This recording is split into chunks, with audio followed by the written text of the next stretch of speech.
Українці, українки, сьогодні я підписав указ про присвоєння звання Героя України Сергію Сові, бійцю славетної 93-ї механізованої бригади «Холодний Яр». Він захищав нашу державу, Україну від початку війни. У 2014 році боровся за Піски, за Донецький аеропорт. Після 24 лютого воював на Харківщині. Сергій Сова віддав своє життя за Україну. Всі ми бачили фотографію його руки з синьо-жовтими браслетами на зап'ясті. Він носив їх як оберіг з 2014 року. І ця фотографія стала однією з перших з Ізюму, з місця масового поховання у лісі, яке було виявлено, коли окупанти втекли. Він був справжнім воїном, таким батьком, яким можна тільки пишатися. Вічна пам'ять і шана героїв. Вічна слава усім нашим воїнам, які віддали життя в боях за нашу державу. Сьогодні я присвоїв почесну відзнаку за мужність та відвагу 3 нашим бригадам: 1-й окремій танковій Сіверській бригаді, 40-й окремій артилерійській бригаді, 57-й окремій мотопіхотній бригаді. Від початку повномасштабного вторгнення Росії бійці 1-ї окремої танкової бригади гідно і мужньо виконували поставлені завдання. Спочатку на Чернігівському напрямку, а зараз у найгарячіших точках півдня і сходу нашої держави. За півроку більше 1000 воїнів цієї бригади відзначені державними нагородами.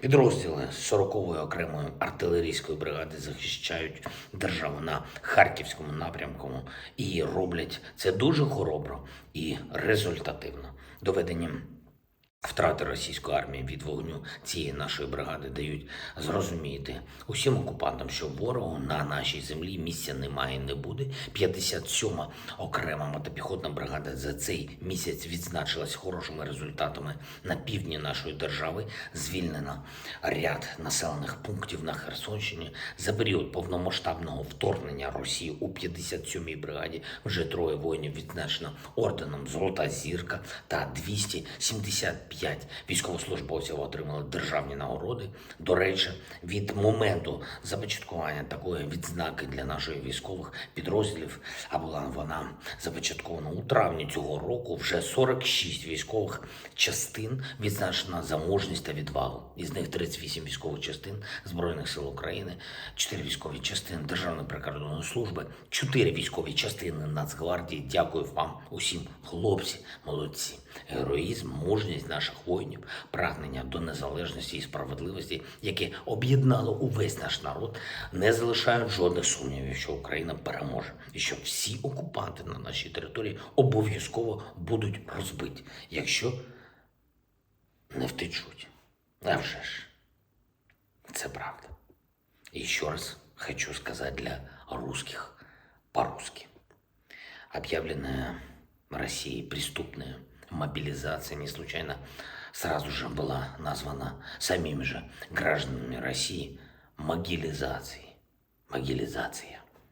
Российская власть прекрасно понимает, что, отправляя своих граждан на смерть, других вариантах не предусмотрено. Российских командиров не волнуют российские жизни, им просто нужно заполнять пустые места после убитых, раненых, сбежавших или плененных российских солдат. Кем будут заполняться эти места, вашу власть не волнует. Хоть молодыми айтишниками, которые вообще не служили, хоть пенсионерами, которые служили разве что в советской армии. Поэтому сейчас ключевой момент для вас всех. Время, когда решается, закончится ли ваша жизнь. Не взять повестку лучше, чем погибнуть на чужой земле военным преступником. Убежать от этой преступной мобилизации лучше, чем быть искалеченным и еще потом отвечать перед судом за участие в агрессивной войне. Сдаться в украинский плен лучше, чем погибнуть под ударами нашего оружия, под абсолютно справедливыми нашими ударами. Потому что Украина в этой войне защищается. Мы защищаем самое светлое, мы защищаем свою жизнь, наших детей, нашу свободу. А за что воюет Россия? Каждый гражданин России знает. И пусть многие не признают этого, но точно знают, что именно Россия несет зло. Украина гарантирует каждому российскому солдату, который сдастся в плен, 3 вещи. Первое. С вами будут обращаться обращаться цивилизованно, в соответствии со всеми конвенциями. Второе. Никто не узнает обстоятельства того, как вы сдались в плен. Никто в России не узнает, что ваша сдача в плен была добровольной. И третье. Если вы будете бояться возвращаться в Россию и сами не захотите обмена, мы найдем способ обеспечить и это. Украина сделает все для своей победы. И каждый гражданин России должен понимать, никакие ухищрения оккупанту не помогут. Я вам обіцяю. Ми відповімо агресору на всі удари по Запоріжжю і Харкову, по Миколаєву, Нікополю, по Донбасу, по усім нашим містам і регіонам. Ми обов'язково звільнимо всю нашу країну від Херсона до Луганщини, від Криму, підкреслю, до Донеччини.